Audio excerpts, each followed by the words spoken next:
Hello everyone, I am String and welcome again to my channel. So today we're going to be trolling my best friend a little bit because the video I made yesterday was for Graves and he really likes playing Graves, but to my knowledge he also really likes playing Pyke. And he didn't know I was doing this, so I'm going to do it today. So this one's actually the hardest one that I've actually had to make so far. I have a piece of paper in front of me that has around 8 different level up multi-class combinations. So you see the settings in front of you. Feats are optional, but multi-classing is absolutely not optional for this. You definitely need to be able to multi-class to make this character. And also, D&D Beyond's not going to be the greatest place to make it entirely for me because I don't own the books on D&D Beyond, but that's okay. We'll still be able to get the main gist of it. So we're going to go ahead and select our race. So we're going to pick human, variant human as always. And then language, I'm just going to pick undercommon this time for pretty much no reason. And our most important abilities, as they are with most characters, are going to be Dex and Charisma. For some reason, most characters are Dex and Charisma based, and I don't know why. That's just how it happens to be. And then for skills, we're going to want to be proficient in stealth from the very beginning, because Pyke is a stealthy assassin little boy. And then for feats, there are a few options. You can actually not pick lucky here, and you should be fine. The 3 options I'd recommend are lucky, alert, and charger. Not in that order. I'd recommend alert first, then lucky, then charger third, and I'll get to why I don't recommend charger in a little bit, but those are what I'd recommend. I obviously have to pick grappler because I don't have the books. So our primary class is going to be Barbarian, so we're going to add Barbarian, and then we're going to have 10 levels in Barbarian. We're also going to go ahead and add Rogue. We're going to actually have 7 levels in Rogue, and then we're going to add Sorcerer, and we're going to have 3 levels in Sorcerer. So this is the full 20th level build right here. So we're going to go ahead and go through Barbarian first. So our primal path is going to be Legends of Runeterra, Dark Tides of Bilgewater, Path of the Depths Barbarian. We're going to have some proficiencies here. We're going to have Intimidation because Pyke is a very intimidating fella to go ahead and back yourself up against. And then obviously Perception is what we're going to take. So, Gift of the Drowned Ones. At 3rd level, when you adopt this path, you gain a swimming speed equal to your walking speed and gain the ability to breathe underwater. So this is exactly why I didn't pick Warlock, which was one of my other main spellcasting options. Which I would have actually done and picked Hexblade Warlock, because there's a evocation that gives you this, but because it's given to us by Barbarian, we don't need it. So we get Dredgeline. Starting when you choose this path at 3rd level, you manifest an extra appendage when you enter your rage. This weapon can appear as a Kraken Tentacle, a Giant Anchor, preternatural jaws, or something else based on your history, like perhaps a carving knife that's really long and sharp and sinister looking that you can use. As a bonus action, you can use this appendage to strike one creature of your choice that you can see within 15 feet, and then you can pull them towards you. So if you, say, perhaps pick a fishbone carving knife thing, then you can maybe have Pyke Q with this. 4th level ASI, we're going to max out our Dex first, or you can pick one of the feats that I already listed, or one of the ones that I will list later on at the end of the video. You get extra deck and fast movement, which are just standard Barbarian things, but you get Ghost Water Dive. So beginning at 6th level, you can burst into water, then materialize somewhere else as an action. You can magically teleport along with any equipment you are wearing or carrying up to 30 feet as an unoccupied space you can see. Before or after teleporting, you can make 1 attack as part of your action. Moving in this way does not provoke opportunity attacks. So this does not have a limit on usage. You can use this as many times as you want, which is why I didn't recommend Charger at the beginning. So this build, if you get Charger and Mobile, those two together work pretty well to make Pyke E as well as help you avoid attacks, but this 6th level talent, Ghost Water Dive, is just a better version of those 2 talents with unlimited use, or with those 2 feats with unlimited uses anyways. But if you want to pick them early on, so pick Charger first and then Mobile at 4th level, then you can do it a little bit earlier, I guess. But you have a class feature that's literally just a better version of it anyways. So at 8th level, we're going to go ahead and continue to max out our Dexterity. Boom, boom. And then Manifestations of the Deep, we're going to pick, was it Eyes? No, not Eyes. Soul? Soul. So this causes you to be immune to all effects that would cause you to be charmed or frightened. And the reason I'm picking this is because Pyke is actually undead, for those of you who don't know. And undead, theoretically, should be hard to charm or frighten, particularly this last one. Then we're going to go ahead and get into Rogue. So I'm going to go ahead and dip away the Barbarian features, and let's go ahead and go into Rogue. So I can't actually pick the archetype when we get there, so I'm just going to pick the Legends of Runeterra one. But I'll explain which one you're going to want to pick. So for Rogue skills, we're definitely going to pick Acrobatics because we have high Dex. And then for Expertise, we're going to pick Acrobatics and Stealth because we have both of those. So Sneak Attack is the main reason we're picking this. So our archetype, the one that we actually want to pick, actually I'm going to leave this blank for now, is going to be Assassin or Swashbuckler. So Assassin, because Pyke's an assassin, and that makes the alert feat actually very good. So if you pick alert early on, then you get Assassin, you're likely going to go before most of the enemies, and your assassin feature at level 3 is going to kick into effect pretty nicely. Or you can go Swashbuckler because it synergizes with Charisma, which is one of our higher stats anyways. Pyke is sort of a swashbuckler from Bilgewater, so it's more thematic anyway that way. But also,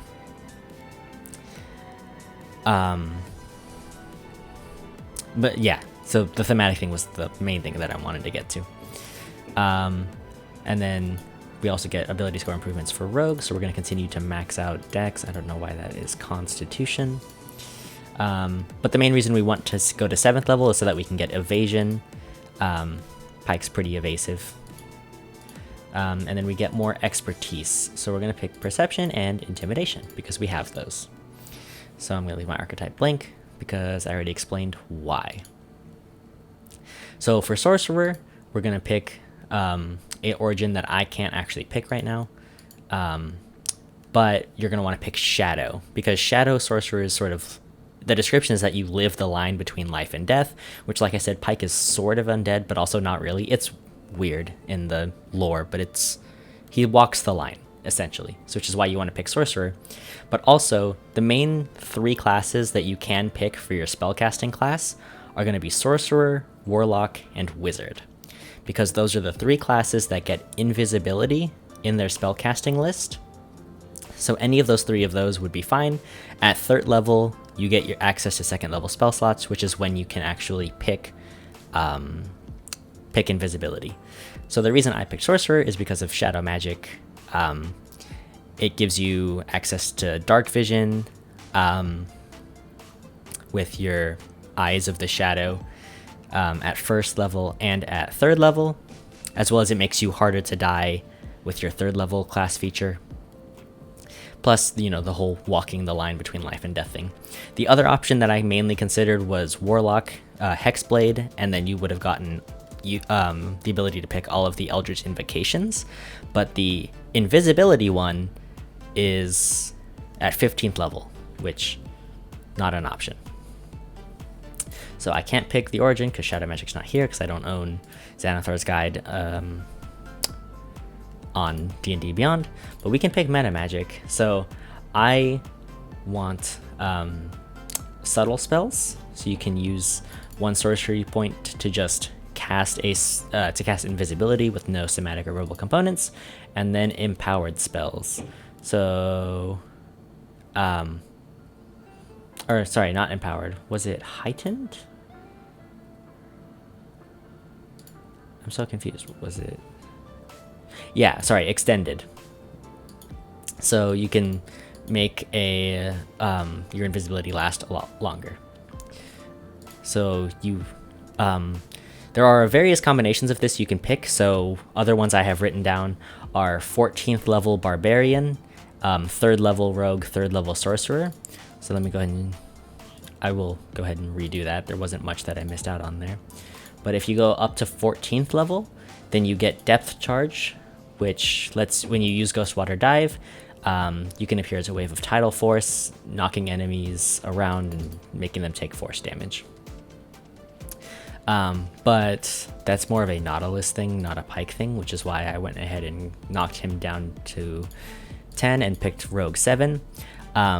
Another one I had considered was Rogue at 4 and your Sorcerer / spell class at 6, because that's when Sorcerer and Warlock both get, you know, extra class features based on which subclass you pick. So those are all pretty good as well. But this is the level setup I personally found was the best mix of all three things to get the perfect Pyke. So we're going to actually go ahead and go standard array. I completely derped out, completely forgot that I needed to wait on my ASIs. So is this one fine? If I click Dex, Charisma, okay, so that's fine. So we definitely want to use all of our Barbarian ASIs on Dex. Our Rogue ones, we want to use on Charisma. My expertise I need to redo, Intimidation and Perception. And then my Sorcerer, just Sorcerer's Origin, which I can't change right now. Cool, so then we end up with this stat spread right here. So our Charisma is not quite super high. Our Dex is very high. I feel like I used more than that amount of ASIs. Because I had one ASI, two, oh, I guess not. How odd. So yeah, you're not gonna have two maxed out skills because we're not playing a fighter this time. And we're multi-classing a lot, which will lower your general ASIs, but that's fine. This character is still very strong. The one that I would recommend is also not here.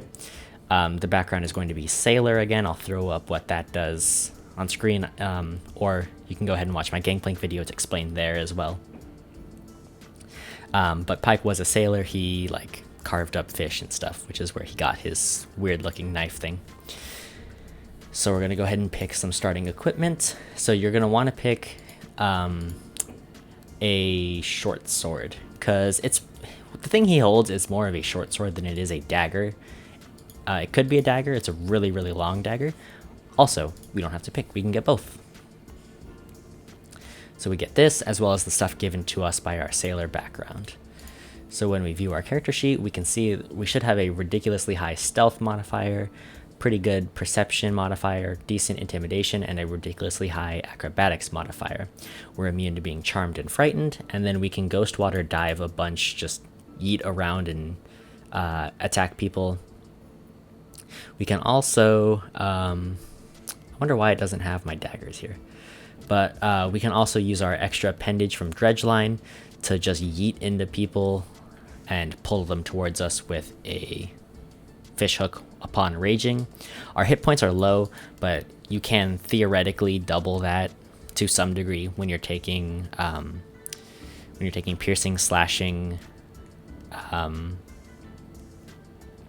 and bludgeoning damage because you're raging most of the time. So that's going to be a little bit higher, even though it does seem low, but regardless, Pyke's HP is a little bit low anyways. So then I already explained feats. There's no need to go to the feats board. Charger and Mobile, if you want to pick those early to go ahead and get Ghostwater Dive, but worse early on. Alert, if you want to pick the Assassin archetype because the initiative lets you move first. And then Lucky, because Lucky is insane. And then as far as spells, there's also not much to go over. Pick Invisibility when you get to 3rd level in your spellcasting class. Because Invisibility. Pyke can go invisible. So the only thing left to go over is ordering the levels. So let me actually go ahead and hop back to my characters real quick. Let's go ahead and edit Pyke. And I'm going to go ahead and tell you what character levels I'd recommend you pick in. So for Barbarian, you're going to go 1 through 6 because you want Ghost Water Dive as fast as possible. It also gives you extra attack. And Gift of the Drowned Ones is pretty nice as well. Because another thing that's nice about Gift of the Drowned Ones is it gives you a swimming speed. So because you have a swimming speed, underwater combat rules, which are stupid, won't affect you as intensely.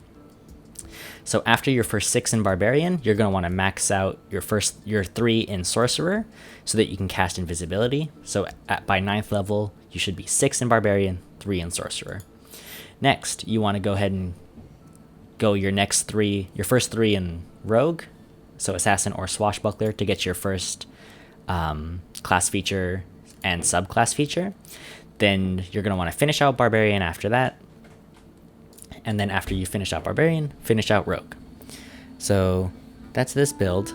If you enjoyed, please make sure to leave a like, comment down in the description, or comment down in the comment section below if you have recommendations or stuff you want to see. Subscribe if you want to see more, and thank you for your time. See you around.